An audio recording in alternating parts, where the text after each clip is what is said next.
a powerful CEO steps down to see the truth behind the desk. A man who had built an empire, known for progressive ideals and fostering equality, decides to step away from his position of influence, trading power for a simple uniform and the anonymity of an entry-level role.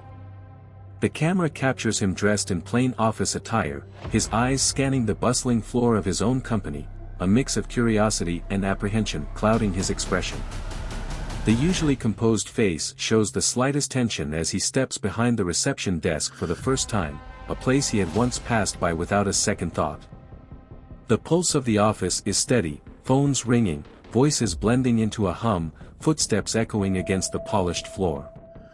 The CEO takes a deep breath, feeling the weight of a different kind of responsibility. This moment is no longer about steering a company toward profits or growth, it is about uncovering an unseen reality that had remained shrouded beneath layers of structure and hierarchy. His gaze hardens with determination, bracing himself for whatever truth might unfold. What he learns will challenge everything he thought he knew about leadership and the culture he believed he had cultivated. The CEO stands at the helm of a company renowned for its commitment to diversity and equality. He has climbed the corporate ladder through determination and hard work, transforming from an intern into a respected leader. His success story is built on the principles of inclusion and fairness, believing that every employee deserves respect and opportunity, regardless of their background. The office environment, with its modern design and collaborative spaces, has been carefully curated to reflect these values. However, whispers of discontent have reached his ears, stories of discrimination and bias that suggest all is not well beneath the polished surface. As he prepares to step into the role of a receptionist, he is fueled by a desire to experience the company from a different perspective. This decision comes after hearing troubling reports from employees about their experiences in the workplace.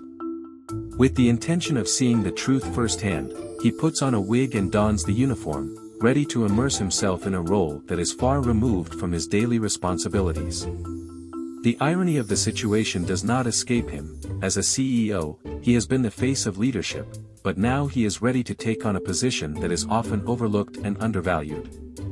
In this new role, he is surrounded by a diverse group of employees, each with their own dreams and challenges.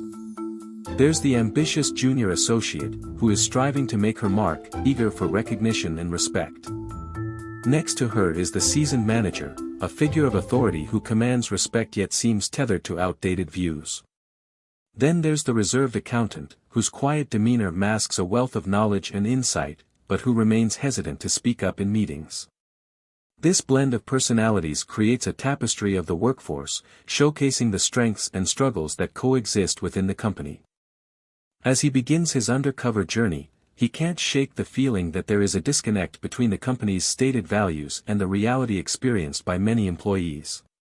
He resolves to uncover the truth about his company's culture, eager to find out if the ethos of inclusivity that he has fought for is genuinely embedded within the day-to-day interactions of the staff. He knows that understanding this reality is critical not only for the company's future but also for his growth as a leader. Every interaction carries weight as he realizes that his insights will challenge his perceptions of leadership and the responsibility he carries. The stakes are high, and he knows that what he uncovers could reshape the company in ways he never anticipated. His heart is heavy with anticipation and dread. He is stepping into a world that holds the potential for revelation, heartbreak, and, ultimately, transformation. As the CEO settles into his new role, his first day as a receptionist is filled with a mix of excitement and apprehension. He watches as employees filter into the office, their faces reflecting a myriad of emotions: anticipation, fatigue, determination. His desk is positioned at the entrance, allowing him a front-row seat to the daily pulse of the company. As he greets each employee with a smile, he takes note of their reactions, trying to decipher the subtle dynamics of the workplace. Some employees respond warmly to his greeting, their eyes lighting up as they exchange pleasantries. They seem comfortable, embodying the camaraderie he had hoped for. He notices the laughter shared among colleagues, the playful teasing, and the support that flows effortlessly between them. In those moments, he feels a sense of pride, this is the kind of environment he envisioned fostering as a leader. However, his heart sinks as he also witnesses moments of discomfort. He sees a group of employees whispering and glancing over at him. Their laughter dissipates when he approaches, replaced by uneasy smiles. The tension is palpable, and he senses a lingering bias that runs beneath the surface. One employee, in particular, stands out to him, a junior associate who hesitates before speaking, her eyes darting nervously to the ground as she answers questions. She is clearly capable but seems burdened by an invisible weight. Later in the day, during a quiet moment, this junior associate approaches him. She introduces herself and, with a tremor in her voice, begins to share her experiences. "I love this job," she confides, "but sometimes it feels like no matter how hard I work, I'm invisible. It's like my contributions don't matter." Her vulnerability strikes a chord deep within him, and he feels a mix of empathy and anger at the systemic issues that may have contributed to her feelings of inadequacy. He tries to offer words of encouragement, assuring her that her hard work is valued and that she is not alone. This encounter leaves a lasting impression on him. He realizes that while some employees thrive, others remain hidden in the shadows, craving recognition and respect. This contrast solidifies his resolve to dig deeper into the company's culture, convinced that understanding these disparities is crucial to driving meaningful change. As the day progresses, he observes interactions that reveal deeper issues. In a meeting room, he overhears a conversation between two managers discussing a project. One of them dismissively refers to a proposal from a team led by a minority employee, making a condescending remark about its feasibility. The other manager laughs, perpetuating the dismissive attitude. The CEO feels a surge of frustration. This is not just casual banter, it's a reflection of systemic biases that stifle creativity and innovation. At the end of the day, as he processes the events of the day, he grapples with mixed emotions. He feels both pride in the warmth and camaraderie he witnessed and concern for the inequalities that permeate the atmosphere. His heart aches for the junior associate and others like her who strive to be seen and heard in an environment that doesn't always welcome their voices. The realization that there is a divide within the company's culture weighs heavily on him, igniting a fire within to advocate for those who are overlooked. This first day has opened his eyes to the dualities of the workplace, the kindness juxtaposed with bias, the ambitions shadowed by the harsh realities of discrimination. With renewed determination, he prepares himself for the challenges that lie ahead, knowing that each observation is a step closer to uncovering the truth about his company and the people who bring it to life. As the days turn into weeks, the CEO immerses himself deeper into his undercover role as a receptionist. Each interaction provides a glimpse into the true culture of the company, revealing a tapestry woven with threads of kindness and yet frayed by hidden biases.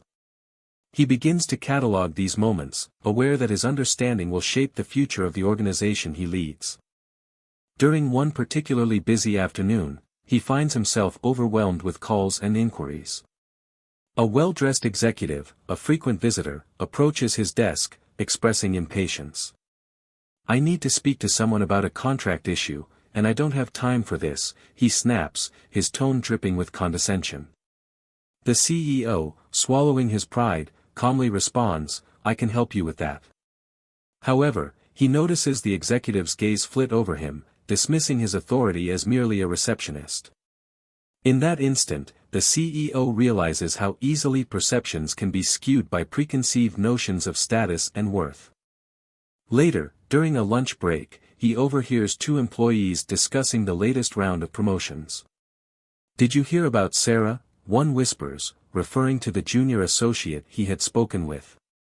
"She got passed over again. They say she's too emotional for leadership." The other employee nods, a knowing look in their eyes. The CEO's heart sinks as he processes their words. The assumptions made about Sarah, rooted in gender and race, are not just harmful, they reveal a culture that stifles potential under the guise of professionalism. This moment further fuels his desire to expose these issues. In the following days, he witnesses more disturbing interactions. Employees of color are often interrupted during meetings, their ideas overlooked while others, particularly those from a predominantly white background, receive praise for similar suggestions. The contrast is stark and undeniable. The CEO's empathy grows deeper as he observes one of his colleagues, a black woman, struggle to assert herself in a meeting. Despite her well-researched points, her contributions are met with indifference, and he watches as she shrinks back into silence, a familiar story played out time and again in corporate America. Then there comes an emotional turning point. One day, a junior employee, visibly shaken, approaches him during a particularly chaotic moment. "I overheard some managers talking about me," she whispers, tears welling in her eyes. "They said I was just a diversity hire." The weight of her words hits him like a freight train, and he feels a rush of anger surge within him. The notion that her worth is diminished because of her background shatters the very foundation of what he believed to be a progressive and inclusive workplace. As the days continue to unfold, the CEO becomes more acutely aware of the subtleties of racism and bias that plague the office. He starts documenting the conversations he overhears, the behaviors he witnesses, and the patterns that emerge. Each encounter becomes a piece of the puzzle, revealing a picture that is as heartbreaking as it is enlightening. One afternoon, he stumbles upon a group of employees gathered near the break room. They are animatedly discussing a recent incident in which a white employee made a racially insensitive joke. The laughter that follows is forced, and the discomfort in the room is palpable. The CEO stands back, observing as some employees try to dismiss the comment, while others voice their disappointment. He notes how the atmosphere shifts, some employees laughing it off while others recoil, clearly hurt by the insensitivity. This dynamic illustrates the divide within the company, the differing reactions to a culture of insensitivity that perpetuates silence among those who feel marginalized. Over time, the CEO finds himself emotionally exhausted but resolute. He grapples with his growing knowledge of the discrimination that exists within his company, knowing that his next steps must be carefully calculated. The urgency to act builds within him, urging him to confront the issues he has witnessed without revealing his true identity just yet. His nightly reflections grow heavier with each passing day, filled with anger for the injustices he has uncovered and a growing compassion for the employees whose voices have been silenced. The disparity between his position as CEO and the experiences of those on the ground becomes a burden he can no longer ignore. With every moment he spends as a receptionist, he becomes more determined to create a workplace where every employee feels valued, respected, and seen.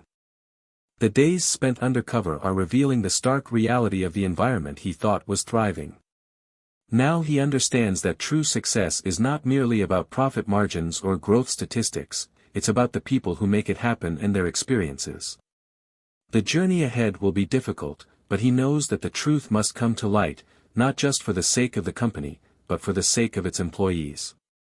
As the CEO continues to navigate his role as a receptionist, he begins to witness not only the subtle biases that pervade the office but also more overt acts of abuse. The stark contrast between the company's outward image of inclusivity and the harsh reality faced by many employees creates an internal conflict that weighs heavily on him. One day, during a busy afternoon, a senior manager approaches the desk with a brusque demeanor. The CEO, still maintaining his undercover guise, greets the manager with a smile. "Good afternoon. How can I assist you today?" he asks, trying to provide the best customer service possible. The manager's face contorts into a sneer as he dismisses the CEO's offer. "I don't have time for this. Just get someone who can actually help me," he snaps. The dismissal stings, and the CEO feels a mix of anger and frustration bubbling inside him. It becomes clear that the manager not only sees the receptionist as less than human but also harbors a deep-seated contempt for anyone he perceives as inferior. As the days pass, the CEO becomes more acutely aware of the toxic environment fostered by this same manager. He overhears conversations in which the manager berates employees for minor mistakes, lashing out with cutting remarks that not only undermine their confidence but also create a climate of fear. One afternoon, while filing documents, the CEO witnesses a particularly cruel exchange. An employee timidly approaches the manager, seeking clarification on a project deadline. Instead of offering guidance, the manager erupts in anger, belittling the employee's intelligence and questioning their competency in front of others. The humiliation is evident on the employee's face, and the CEO's heart aches for the pain inflicted by someone in a position of power. Amidst this turmoil, the CEO learns of another shocking truth: a senior executive, someone he had admired and respected, is complicit in this culture of abuse. One evening, as he stays late to catch up on tasks, he overhears a private conversation between the senior executive and the manager.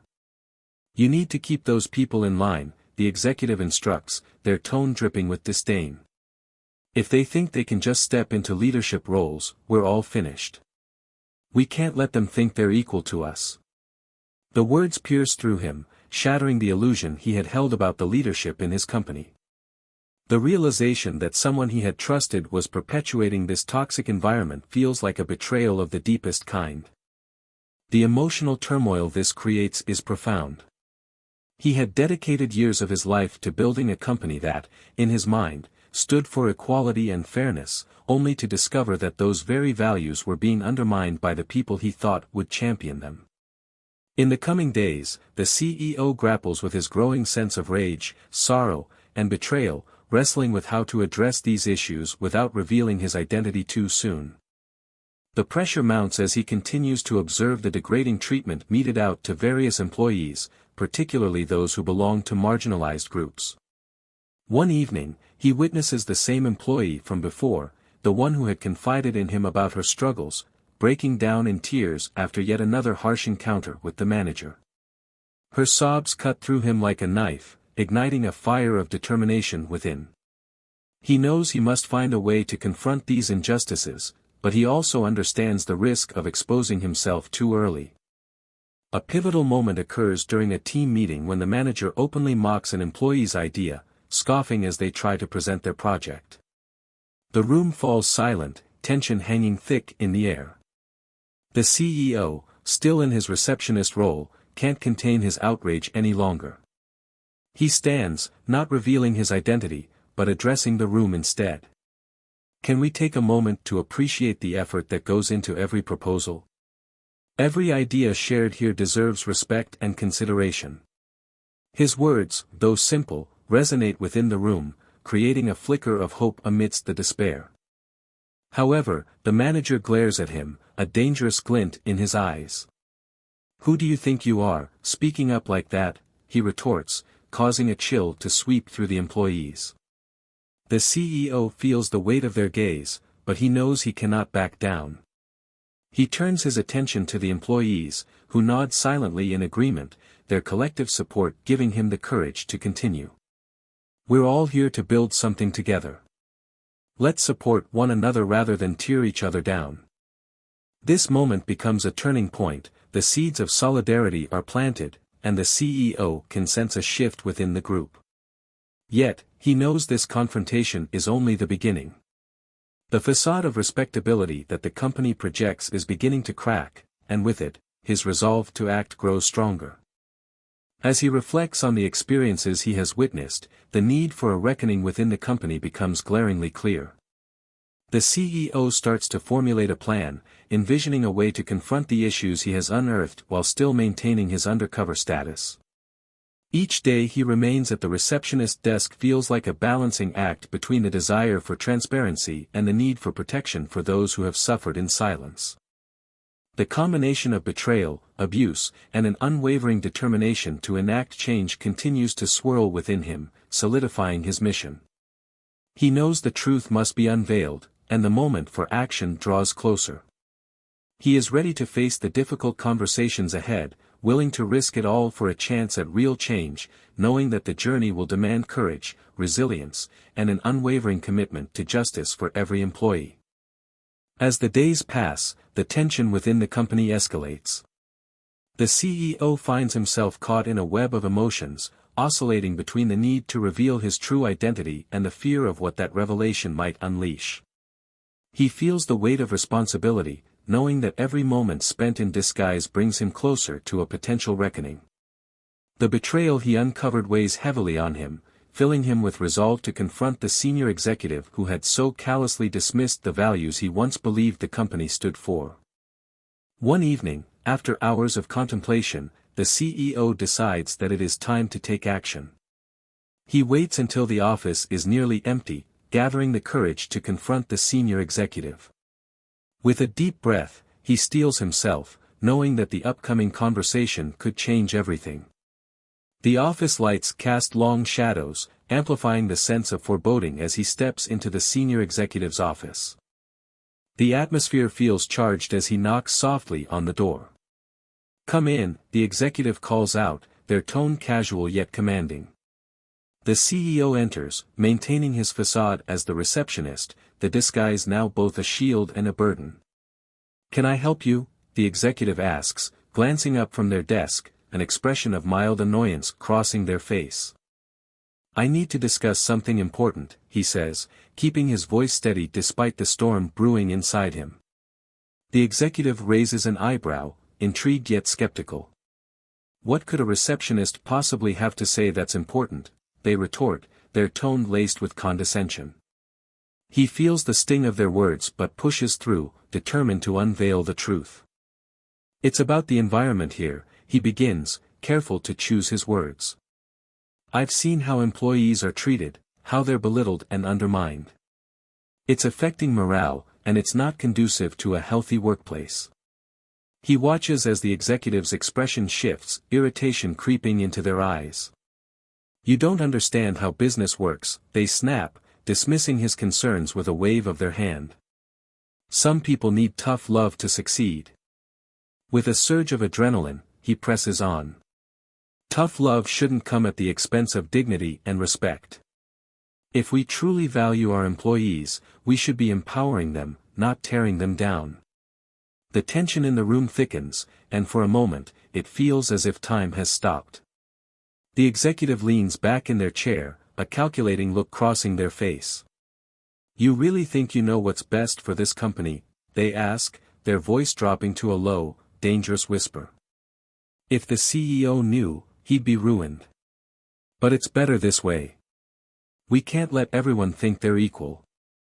The words hit the CEO like a slap, igniting a fire of indignation within him. The revelation stuns him into silence as he processes the weight of the admission. This was not just a betrayal of his trust but a betrayal of the very principles he believed the company stood for. "You don't know the CEO like I do," he finally replies, his voice shaking with a mix of anger and hurt. He would never condone this treatment. The executive's smirk widens, revealing their true colors. "You're naive if you think he'd care. Power and profit come first. Remember that."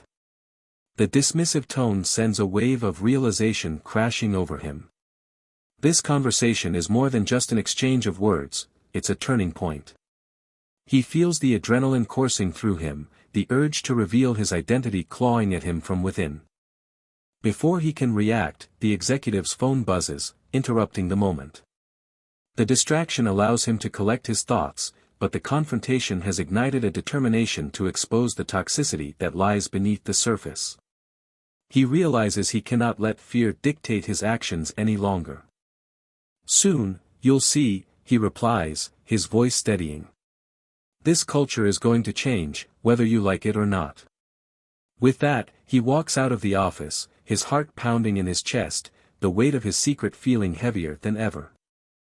As he returns to his desk, the realization that he must reveal his true identity settles in.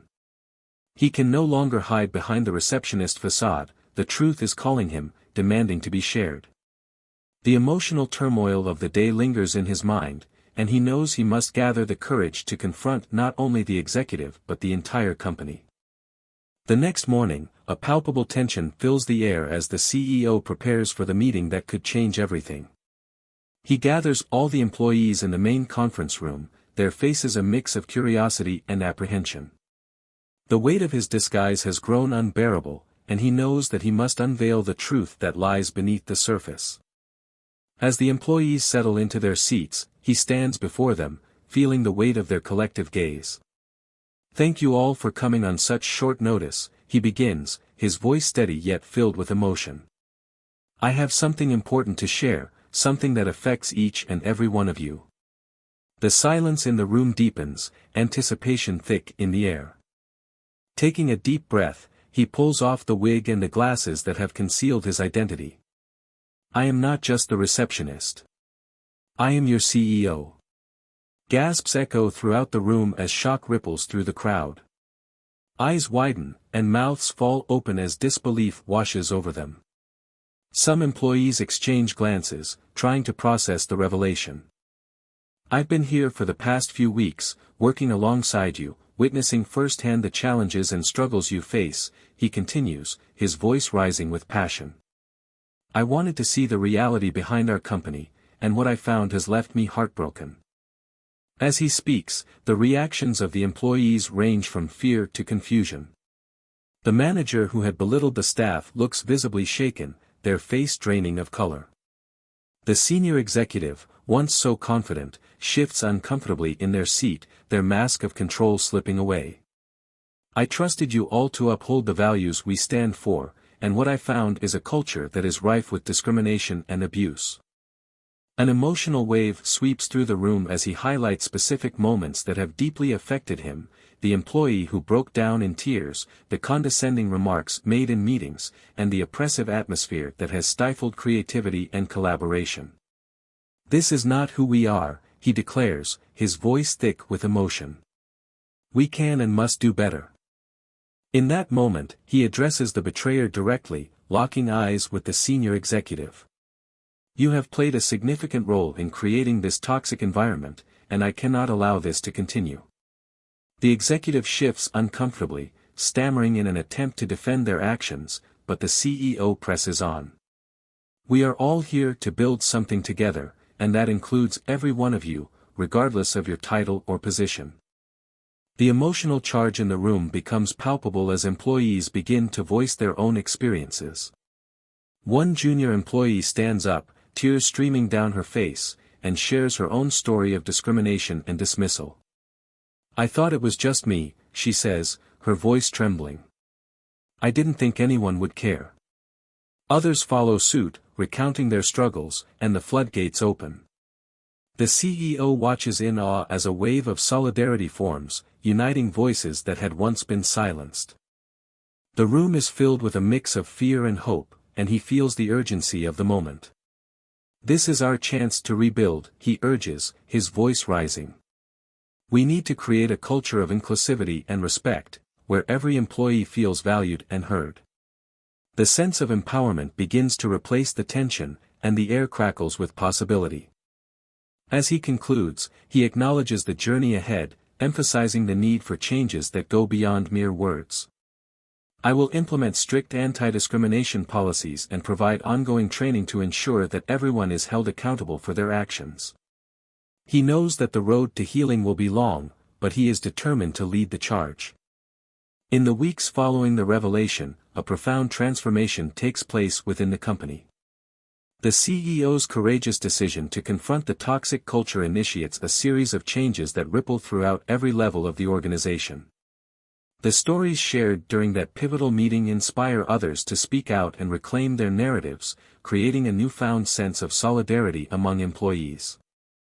The CEO organizes workshops focused on empathy and understanding, inviting speakers to share their experiences and insights on navigating diversity in the workplace.